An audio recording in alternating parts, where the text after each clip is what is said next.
Hi, and welcome to the IgNIGHT Artist Information Session.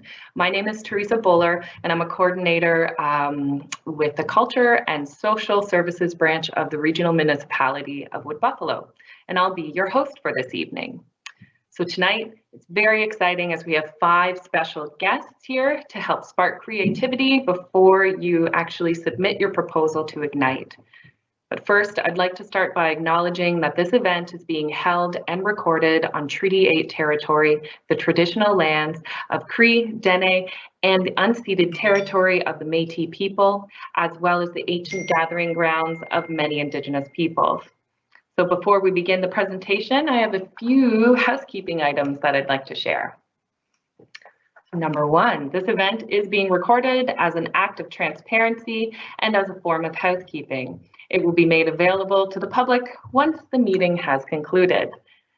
If you know of anybody who hasn't had the chance to join us this evening, please let them know that the recording will be made available at participate.rmwb.ca. Also, you'll notice that your audio devices will be muted for the duration of the presentation portion. This is intentional to ensure that our presenters are not interrupted.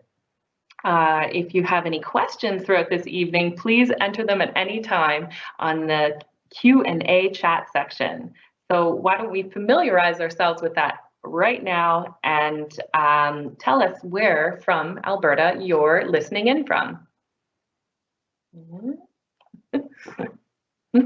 Anyways, we also, of course, prepare for these virtual events, but you never know what's going to happen in this world.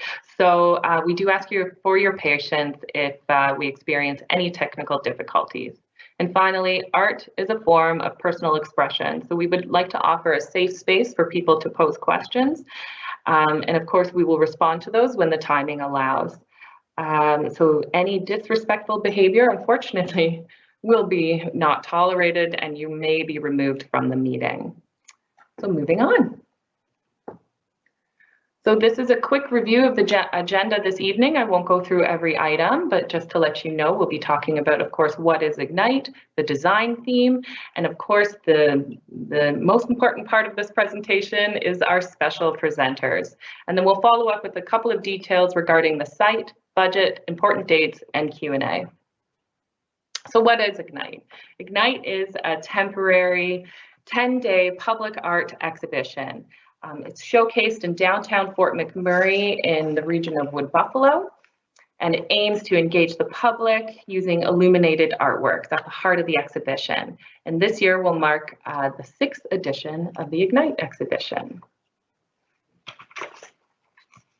So I'd like to highlight some previous projects. These projects were completed by local artists. Excuse me. Let me turn my phone off. These were completed by local artists, and they mirror the maximum budget that is available for this year's IgNIGHT. So we'll start with Home Sweet Home. This was created by Aaron Stinson and Leanna Wielden, and it was part of IgNIGHT Canada's 150th exhibition in 2017. This artwork is a replica of a beaver family hard at work in their lodge. It is both visually stimulating at night as well as during the day. And this artwork also featured illustrated beaver characters on these didactic panels that surround the piece. This is a perfect example of bringing your viewer in a completely immersive experience. Not only that, but as you were viewing the artwork, there was also a soundscape of beavers hard at work, and so you felt as if you were actually embedded in nature in this urban environment. Another excellent artwork was created by Kritsana Nyawakan in 2019, and this really spoke to the origin story of many Canadians who have immigrated to Canada, and using these traditional trade routes, being that this artwork was actually located at the conjunction of our three rivers, being the Snai, the Athabasca River, and the Clearwater River. So the placement of this piece was phenomenal, and just the simplistic design of it showcased quite well in this large space. And finally, as of 2020, we recently hosted IgNIGHT Solstice, and we had Amy Keller-Remp created this beautiful artwork called Winter Solstice, The Longest Hunt. This artwork we are featuring this evening because it is a great example of how an artwork which would be temporary has lasted the test of time, and it is actually still being exhibited within the community just outside of Earl's Restaurant. So with that, I'd like to start with the design theme. We are so excited this year because we are aligning the design theme with the International Year of Fruits and Vegetables. So this declaration aims to build awareness on the important role of fruits and vegetables that they have on nutrition, on food security, planetary health, and it also aims to promote the reduction of food loss and waste and encourage sustainability of the food chain process. So I do have a video here to share. Light, delicious, lush, nutritious.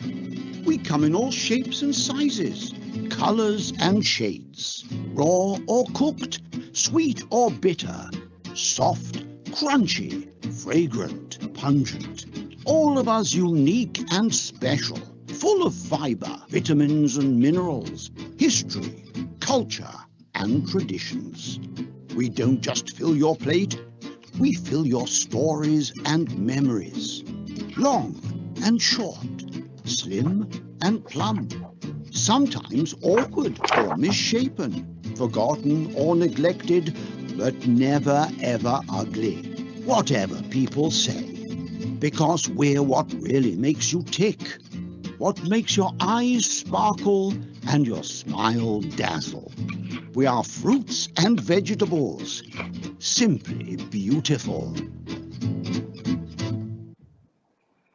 That's a pretty exciting promotional video, I think, and I hope that that's helped to sort of inspire you already as an artist. So something that I would like to highlight as part of your proposals are these key messages. This is really what we're looking for when you're developing your proposals. There's 6 key messages that have been put out by the Food and Agricultural Organization of the United Nations, which is harness the goodness. So fruits and vegetables have multiple health benefits, including the strengthening of the immune system, which are essential for combating malnutrition in all forms and overall prevention of non-communicable diseases. This is actually fairly relevant right now given the current COVID pandemic. And of course, number 2, live by it, a diverse diet. Fruits and vegetables should be consumed in adequate amounts daily. The FAO actually recommends eating 400 grams. That's about 5 servings of fruit and vegetables per day. And number 2, respect food from farm to table. So the high perishability of fruits and vegetables needs special attention to maintain their quality and safety through appropriate treatment and handling across the supply chain. Innovate, cultivate, reduce food loss and waste. This is number 4. So innovation, improved technologies, and infrastructure are critical to increase the efficiency and productivity within fruits and vegetables supply chains to reduce loss and waste. And foster sustainability. This one is quite important as we like to develop sustainable and inclusive value chains that help increase production, help to enhance the availability, safety, affordability, and equitable access to fruits and vegetables to foster economic, social, and environmental sustainability. And finally, growing prosperity. Cultivating fruits and vegetables can contribute to a better quality of life for family, farmers, and their communities. It generates incomes, creates livelihoods, improves food security and nutrition, and enhances resilience through sustainably managed local resources. So at that, we have brought special presenters here this evening who can speak to these key messages. And I would like to introduce Dan, the Executive Director of the Wood Buffalo Food Bank. So the food bank and how we relate to sustainable food and sort of what we're talking about with fruits and vegetables. Some stats here we have is, we can show the usage that we're having over the last 10 years. We've had a 591% increase in capacity and therefore hampers that we're distributing to the community. In 2020, we distributed 9,591 hampers to the community. And in our hampers, that's their non-perishable foods. But again, because they are so important, fruits and vegetables and perishables are also included in our hampers. Currently, right now, as we're operating at a temporary space because of the flood, some of our perishables we've not been able to deliver because we don't have the capacity for it, but we will be doing that, and it will be part of our programming once again. Because we do recognize the importance of fruits and vegetables to the diet and the value that non-perishable food is great because it sustains us, but it also doesn't have as high a nutritional value as our fruits and vegetables and perishable items do. We offer several programs that we do this to get food out to the community. So we have our traditional hamper that is going out to all of the members of our community that need assistance. We have our mobile pantry, which is how we're reading the rural areas. So again, bringing hampers and food services so that we can help combat food insecurity in the rural areas without having them be impacted of also having to travel into the community core of Wood Buffalo. We also do a snack attack program, which is working with the schools and providing healthy snacks as defined by Alberta Health Services, choose most often snacks, so that kids are getting fresh, whether it's a fruit snack or fruit bar, we're even beginning to do some fresh fruit to the schools as well, working with them to provide that. And then we offer our basic shelf and financial literacy, because again, where fruits and vegetables are important, understanding how to use them is what the basic shelf is all about, is teaching them how to take all this food and product that we give them and utilize it in the best way possible. And then understanding their finances so that they can help get themselves off of systems of need and being able to support themselves and understanding those things importantly. Having seen what Teresa spoke about, I also then was able to note the importance of food recovery. And that's something that we also have going on, that it is a program where we have the grocery stores recovering produce and frozen meat product, things that they would be traditionally throwing away because they can't sell it. It's past the point of being able to sell. And it's something that needs to be dealt with. And if they donate it to us, we can get it out while it's still good. And we can give out the meats frozen, as opposed to the stores not really being able to resell something that they've now frozen, sort of thing. So it's really a great program that we have saved hundreds of thousands of dollars in food product in 1 year of recovery. And it's such a great program, and it meets that need of stopping food waste, because it is a natural byproduct of perishable product. So that's just one of the amazing ways that we're also able to support our community, support those that are in need, but also meeting some of these things, because everyone, including ourselves, hates seeing food thrown out. You have to do it sometimes, but if we can stop it, this is just, it's something you got to do. So like I said, we have had all of these numbers increasing over the years. Our usage just continues to go up. When you look at the graph there, you see a large spike at that 2015-2016 year. That's right after the fire, where we saw a significant increase in services needed.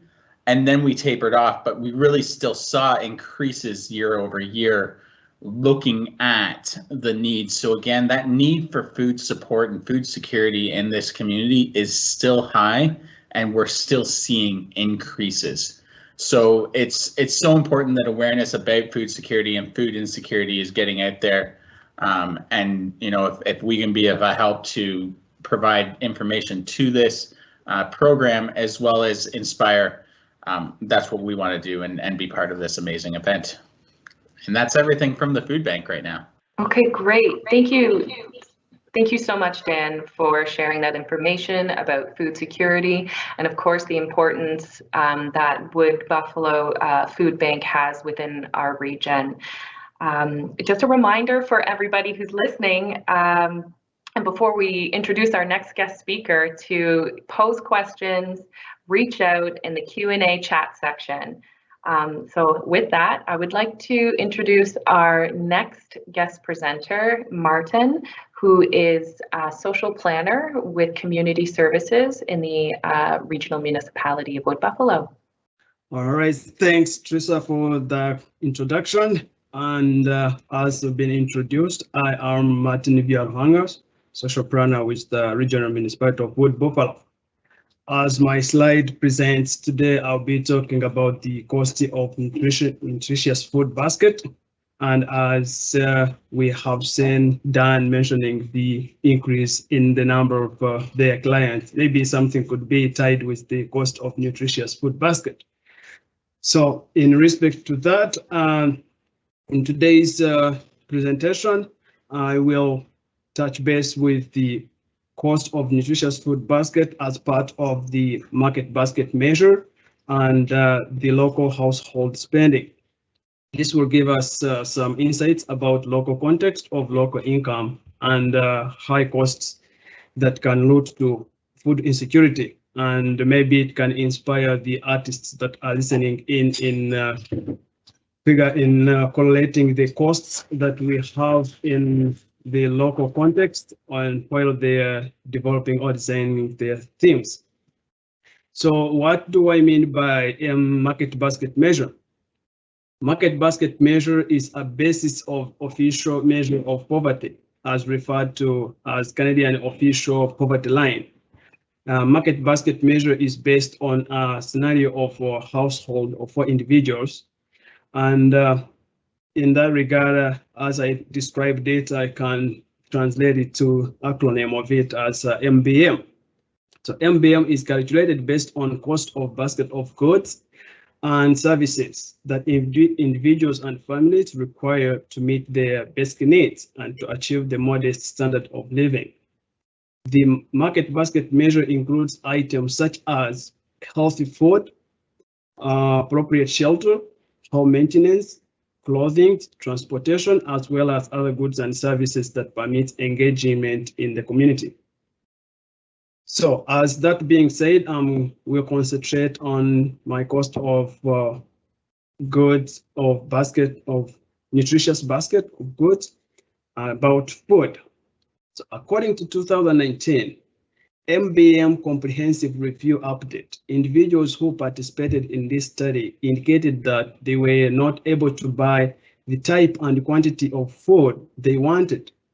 In fact, food in this area, food is the main area that where people cut expenses when they run short of money, and maybe that can contribute to them seeking for services that can help them in filling their basket by as well as reaching out to food bank, as Dan stated. So we are going to see the costs as in Wood Buffalo, how it has affected the cost, how they can affect the livelihood of the community. According to 2019 Canada statistics, the market basket measure thresholds for population between 30,000 to 99,999 population, where Wood Buffalo is. The income poverty line was at 45,919. As we keep looking into that, it mentions as well the cost of nutritious food basket, which is at 11,223, about that. And according to 2020 Fort McMurray Wood Buffalo living wage household expenditure, we have seen that literally it's about 88,773. And most prevalent factor in that calculation is that food is about 15% of expenses of the household. So it is the biggest expense in part of the expenditure that we have as a household in the community. So with that being said, it can highlight some of those numbers highlight some costs related to the nutritious food basket and how it can be intriguing in that people can be costly, in fact, reaching out to the food bank. As that being said, I will be around if there will be any question in related to costs and poverty questions. Other than that, thanks so much for coming to attend, and thanks for inviting me to this event. Thank you so much, Martin. That was great information on food security as well as equitable access to nutritious food. Thank you very much for presenting today. And I hope artists are inspired to reach out to Martin or to Dan to learn more about these services and how you can link your projects or your proposals to some of these, great programs that we have within our community.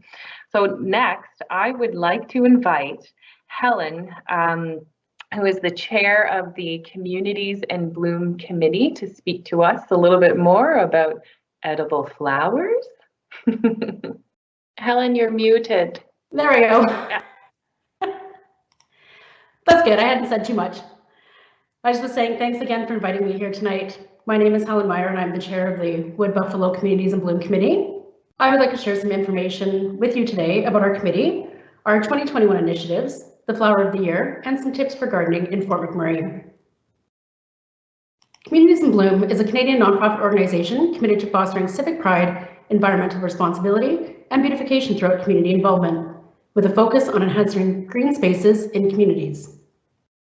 RMWB joined the nonprofit organization in the year 2000 and has successfully encouraged community involvement since that time. Our mission is to foster an increased sense of community pride and ownership by providing support and guidance, and to be actively involved in the Communities in Bloom program. The committee and the volunteers achieve this with the following list of programs and events. To name a few: Flower of the Year, Community Garden Planting, Nominate Your Neighbor, and Party in the Park. These are our typical events, but due to COVID, events and programming have been adjusted to accommodate restrictions. Below that is a list of achievements that the committee and municipality have reached at a provincial and national level throughout the years, with the most recent being the Winter Life Award that was received in 2020 that recognized the indoor and outdoor activities that take place from November through March. And this photo here on the right is a group of us that planted the community garden at Sny Park in June of 2019. And it was as cold as it looked. Our 2021 initiatives. The programming experience has changed over the last year, challenging the committee to adapt and provide less in-person events and more virtual engagement. Fortunately, an interest in gardening has grown during the pandemic, with people creating a garden oasis of their own. This has given the committee an opportunity to expand our reach to the community and inspire all demographics. In saying that, our 2021 initiatives are, first and foremost, to host COVID-friendly programming. For example, we can still host Nominate Your Neighbor, but unfortunately events such as Party in the Park are no longer able to take place. Our second initiative is to introduce new branding. This includes the new logo that is included here on the presentation that incorporates the favorable raven with a floral wingspan and a modern acronym of CIB. A third initiative is to provide an enhanced social media experience through virtual promotion and engagement. So earlier this year, we offered an online poll to vote for our 2021 Flower of the Year. Shown here on the screen, over 3,000 voted in a Facebook poll, choosing one of 4 flower choices, and the Nasturtium won at 51%, which was 1,679 votes. The committee is also promoting Communities in Bloom Canada's virtual program, Hope is Growing. Anyone can participate in by planting a hope garden, and this type of garden would include an abundance of yellow, the color of hope. All can register at hopeisgrowing.ca and share photos on social media with the hashtag #HopeIsGrowing. They will also be eligible for national and global recognition. And our fourth initiative of 2021 is to enhance community engagement by creating partnerships with aligned organizations. This year, we're working closely with the Heritage Society. We will promote CIB and Flower of the Year by offering free seed packets at the Heritage Village gift store, and we'll fill a planter box at the store, including the 2021 Flower of the Year. So, as I said, our 2021 Flower of the Year won with a landslide. It was the Nasturtium. The committee chose the dual mixed nasturtium variety, providing a contrast of orange, red, and yellow, again to promote the Hope is Growing program. Shown here on the screen is what the seed packet design will look like, which includes the planting and care information, which is located on the back. They are an easy to grow flower in sun or shade, and they are considered an annual in Canada, which would include zones 8 and below. There are health benefits of nasturtiums, including vitamin C, boosting the immune system, but leaves are where the health power punch is. They help the body to detoxify, improve memory, and fight depression. And nasturtiums are also used in remote parts of the world to fight colds, respiratory problems, and to make oils and creams to fight skin infections. And as we know, it's a tasty peppery treat on salads, juicing, soups, and smoothies. Community gardens. This year, the CIB committee will plant their community flower garden in the Borealis Park, which is located downtown Fort McMurray. There are over 100 community garden plots located throughout the rural and urban communities of RMWB. Community gardens grow fruits, vegetables, flowers, and are managed by community members, churches, and schools. And this photo here is one of the popular community gardens located in town. Fort McMurray Fun Flower Facts. Our hardiness zone is 3A. Zones are determined by the temperature a plant can survive in the winter. So that description there, that minus 35 to minus 40 is the temperature that a flower must be able to survive over the winter. And we know it does get colder than that. The average growing season in Fort McMurray is about 50 to 60 days. Our average spring frost, our last spring frost is about June 15th, and our average first fall frost is August 26th. And can go either way about 2 weeks, so it's a short growing season. I've also included some crop selections, sun, shade, container, and when we're lucky with a south-facing sheltered greenhouse, maybe some fruit such as watermelon. Also flowers, you can grow any types of annuals that would be planted for the season, and perennials, as I mentioned, can grow at that 3A zone and they will return each year. And before I ask for any questions, I'll share this recipe for nasturtium and arugula salad, and also our websites for our committees. Thank you. Great, thank you for all of that information, Helen, and thank you for that recipe. We'll try that out. So next up, I would like to introduce Cheryl. Cheryl is Indigenous Coordinator with McMurray Métis. Thanks for inviting me, and thank you for the introduction. Our goal with McMurray Métis, actually our vision is to provide more food security and more food sovereignty for our people, as well as our community. We have been trying our gardening skills for the last 5 years, and we're actually getting better and better every year. We grow medicinal gardens. Last year, the student program planted over 250 berry trees, including 4 varieties of apple trees. We did Saskatoons, blueberries, gooseberries, red currants, black currants, elderberries, strawberries, raspberries. That's just to name a few. Here are some pictures of the orchard in the back there. These are elders that are sitting by the garden. They usually come up and help the youth when they're working in a garden and stuff like that. We have quite a awesome program actually. This is the garden that we grow. It's usually about 80 by 80, but this year we're going to put all potatoes and turnip in there so we can create more staple items for people and members. And the community, currently we're involved with the Friendship Center and a gentleman by the name of Michael Moore. He does the microgreens, and they're helping us to establish different beds. We have 8 schools that we're currently partnered up with, and over 80 beds. So we're going to be planting 4 schools with medicinal herbs and stuff like that. We generally plant our corn with like the 3 Sisters, the stories. They grow actually quite well. I haven't been able to get a full corner cob, but this year I'm sure I'll get it. Throughout our programs too, we also offer a lot of summer student programs, or actually through our summer student program, we offer a lot of creative things for our summer students. They build benches, they clean lake lots, they help elders, they go out and they create these beautiful picnic tables to put up along the Clearwater River and stuff like that. We do quite a bit of work within the community, and our goal is to actually just create more food security within our community and help nonprofits flourish as well as our people. So this year we're gonna, like I said, have the 80 beds planted within the schools, plus all the gardening areas that we have up at the local, plus our orchards and stuff. This is a couple crops that we've had throughout the years as we're trying our hands at gardening and stuff like that.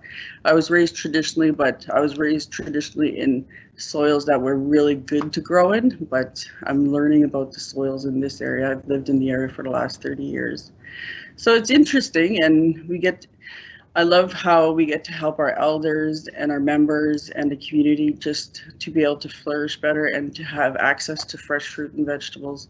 And we're hoping that we can involve, like I said, the nonprofit groups like Salvation Army, Food Bank, the elders' homes and stuff like that to provide locally grown fresh fruits and vegetables. These are medicinal gardens here that I've planted throughout the years, and every year it changes. So we have wonderful people, wonderful members, and a whole bunch of awesome community people who just come to help us. So I enjoy working for the Métis Local. They're a great group of people, and I'm looking forward to seeing what we can do this year and what we can do years to come.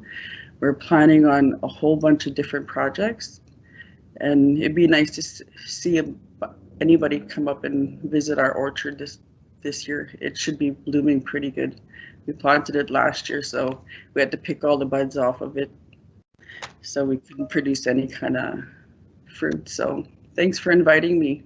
Thank you very much, Cheryl. That was incredible information, and it's amazing to see all of the beautiful gardens that McMurray Métis is planting. I finally would like to introduce, if she is available, is Kaylee, who is a nutritionist, a certified nutritionist with a gut feeling. You are live. I know. Thank you so much. I'm waiting here in the wings. I'm so excited. Thank you so much for inviting me here this evening. I really appreciate it. Get to share what I'm passionate about. So thank you all for listening. So I'm going to share with you this evening a little bit about how superfoods really do have superpowers. And I felt really inspired by fruits and vegetables in general. Their appearance is really inspiring, definitely to an artist. However, I think where the magic happens is what it can actually do inside our body and the influence that it can have on our health. I'm going to get you to pop right to slide 4 for me if you can. The first thing I want to talk about this evening is something called antioxidants. So antioxidants are essentially miraculous little nutrients found in fruits and veggies that act as guardians inside our body. So they attach to something called free radicals. Free radicals actually are linked to a lot of disease processes in the body. And so these antioxidants that are naturally found in fruits and veggies protect us against free radical damage inside the body. So studies have shown that they actually dramatically reduce our risk for cancer, not just colorectal cancer, but cancer throughout the entire body. They improve brain health. They prevent chronic diseases like diabetes and heart disease. They actually have been shown to improve lung health in the elderly population and improve eye health in young and the old. The reason I have chosen with this next slide, if you could go to slide 5, please, the reason I've chosen to share with you the generous amount of information about where you can find antioxidants is because I wanted to make sure that this was accessible to everybody. Food insecurity is a huge issue, not only in our community, but every community now. And so I wanted to ensure that with these extensive lists of foods, we're not excluding anybody. And that is also including frozen and canned vegetables as well. So the antioxidant profile is still present in the foods, even if they have been altered through a processing. So the next thing that I would like to talk about on slide 6, please, is fiber. It's kind of our unsung hero. He doesn't get a lot of glory in the world of nutrition, but he is actually really fantastic. Essentially, it's a carbohydrate that's not digested by our intestinal tract. And when it is left undigested in our intestinal tract, it actually does a sweeping mechanism through our intestinal tract, through our colon, to remove debris, to remove toxins. That actually reduces our risk of heart disease, blood cholesterol levels, diabetes, diverticular disease, which is an intestinal disease, and constipation. There are preliminary studies that also show that the fiber in these fruits and vegetables also reduces our risk of colorectal cancer really significantly. There are two types of fiber that we can find. They're soluble and insoluble. Soluble fiber is just that. It dissolves in water, which means it dissolves in our intestinal tract. It can reduce our blood cholesterol levels, and apples and blueberries would be an example of two foods that would be a soluble fiber. An insoluble fiber, it doesn't dissolve in water, and it actually promotes the movement of stool through the intestinal tract, so it can reduce constipation, whereas soluble fiber really helps to reduce diarrhea. So you can find soluble fiber in apples and blueberries, as mentioned, and insoluble fiber in carrots, cucumbers, and tomatoes. Just some stats for you. In Canada, 90% of adults don't meet their daily recommended vegetable intake, and that is a lot of times due to the cost of these foods, the unavailability of food, and also food insecurity. And additionally, fiber can lower your risk of cardiovascular disease by 40%, which is astonishing. So the last thing that I would like to talk about for you guys today is prebiotics. Everyone has heard about probiotics. They are hot and trendy right now, and everyone thinks that they should be having it in their yogurt or a capsule every single day, but no one really talks about what prebiotic fibers are. We can think of prebiotics as the food for our probiotics or for our beneficial gut bacteria. So they actually act as the fertilizer in our gut garden, and they promote the development of healthy gut bacteria and healthy gut flora. I can take a probiotic capsule every single day. However, if I don't have prebiotic fibers available, then those good bacteria actually perish. They don't survive. So it's really important to make sure that you're getting prebiotic fibers. So prebiotics, the studies have shown that they help improve mental health significantly. So they reduce anxiety and depression. They actually reduce the risk of developing colorectal cancer. They increase mineral absorption in the intestine, which means that they actually improve our ability to absorb the nutrients from our food. So those antioxidants and the fiber is actually more accessible when in combination with prebiotics in the intestinal tract. And additionally, well, something really exciting, there's new research that suggests that these prebiotics actually help naturally with weight loss. And so everyone thinks prebiotics have to come from a capsule, when in fact, no, folks, they come from fruits and veggies. So prebiotic fibers are available in a select number of fruits and veggies, but you can absolutely get them from asparagus, artichoke, bananas, leeks, onion, jicama. All of these can be fresh, frozen, or canned, or preserved, and they still contain prebiotic fibers. And so to sum all of this up, I would absolutely say that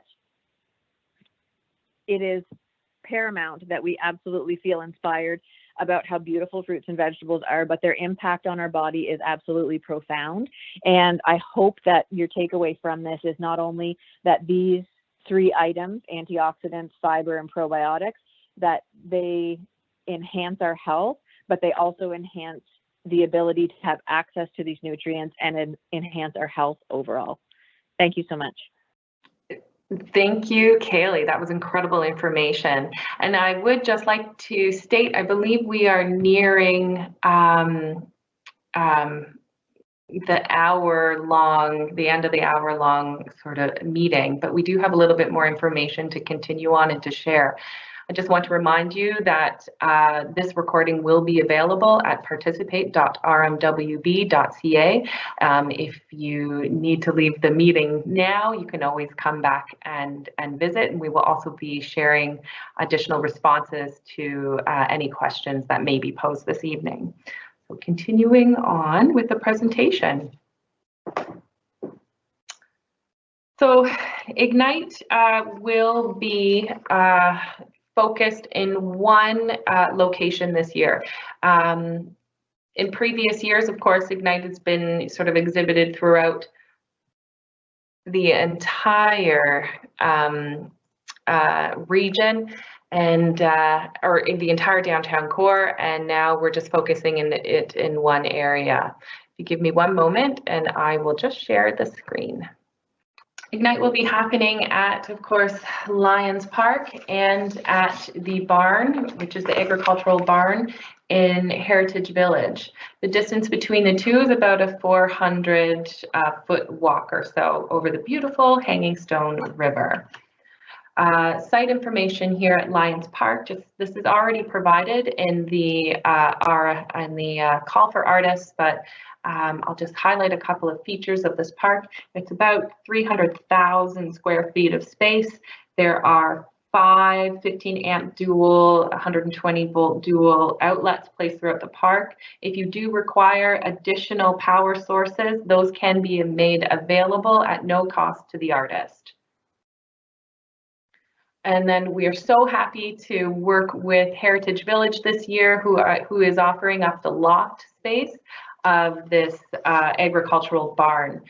Within this facility, there are many different things that you can do as an artist. I'm sure I'll leave it to you as the creators, but I did want to reiterate that this is only accessible by stairs at the moment, and we will of course work with you to come up with some pretty fun ideas in order to make this accessible to all the public. And of course, some additional information that's already included in the artist call, but I just wanted to highlight some details of the design parameters. Most significantly, within your proposal, it's really important to relate back to those key messages. And maybe connect with one of our special presenters today, who can help you sort of focus on maybe one or many of those key messages within your design.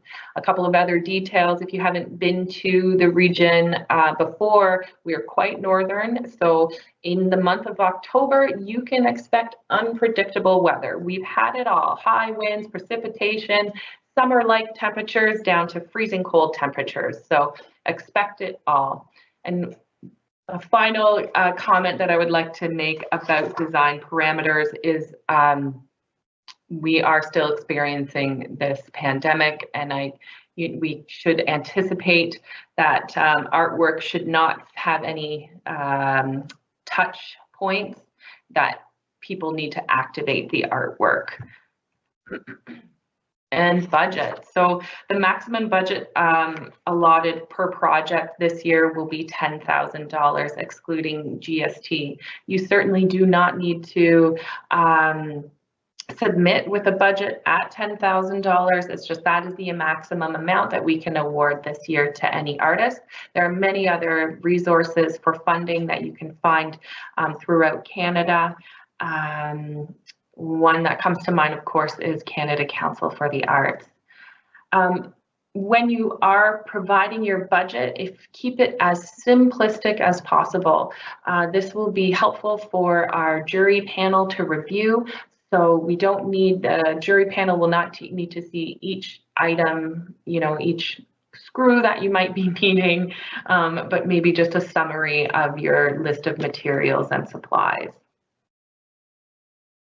And finally, some important dates, which are also available in the artist call, are listed here, but I would like to highlight that the deadline for submissions is 3 p.m. Mountain Standard Time on Thursday, May the 6th. This is very important, and I would recommend that if you are having any problems with submitting via the online form, that you contact Public Art at rmwb.ca, and we can help you out. We are here to help. We love to help. As a matter of fact, it says it right here. Speaking of that, if you can't get a hold of anybody at Public Art at rmwb.ca, believe me, both of those links work, public.art or Public Art works. Please contact the Pulse line. They are available 24/7, and they can reach out to us at any time. And I have listed all of our special presentations, all of the names of our special presenters, and of course, all of their contact information. They have been gracious enough to provide it to you, so you're able to reach out to them. So finally, I'd like to move towards a question and answer period, and I will open that up to the floor, I suppose. So we have some pretty great questions here. One of them is, what if I expect my project to cost more than the $10,000 budget? And I've mentioned here that, you know, there are some really great organizations that you can reach out to. Some of them are listed actually on the previous page there. So you have Alberta Foundation for the Arts or Canada Council for the Arts are great people to reach out to at least find out information about grants. I would like to highlight Arts Council Wood Buffalo. They are our local experts in anything you need, support for grants, you know, information about people who are providing or organizations that provide grants. If you need support in developing a strong proposal, or if you need support in creating a budget or a timeline, or even developing the concept or just bouncing ideas, Arts Council Wood Buffalo is there. They have an incredible group of staff. So I would definitely reach out to them. What else do we have here? So another question is, can I choose which park my installation goes up in? And there is only one park space. So it is only the garden at, the garden at Lions Park. And so all artworks will be exhibited in one central space this year. Will there be weights available from the municipality to further stabilize exhibits? So this is a great question, and at the point where if you were selected to participate in this program, I think we can dig deeper into how to properly secure your piece, depending on the location. What else do we have here?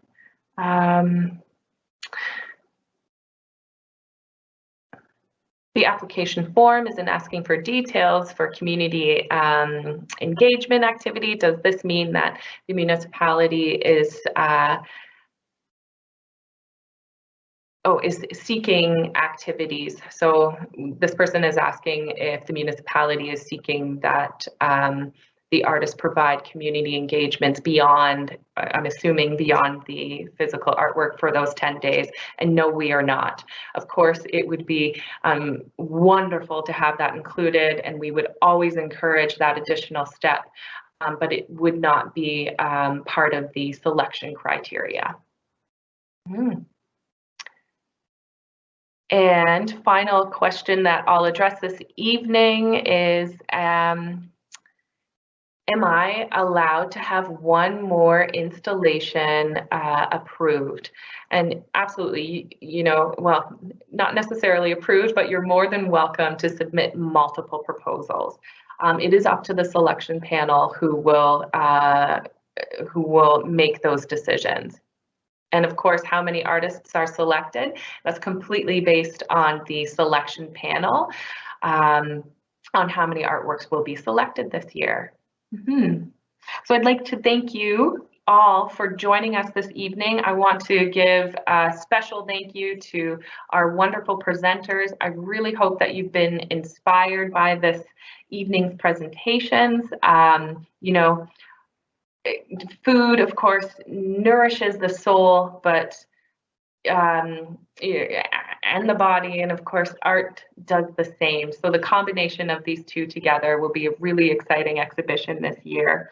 If you have, I would just like to remind you that if you need any more information, it's always available at rmwb.ca/ignite.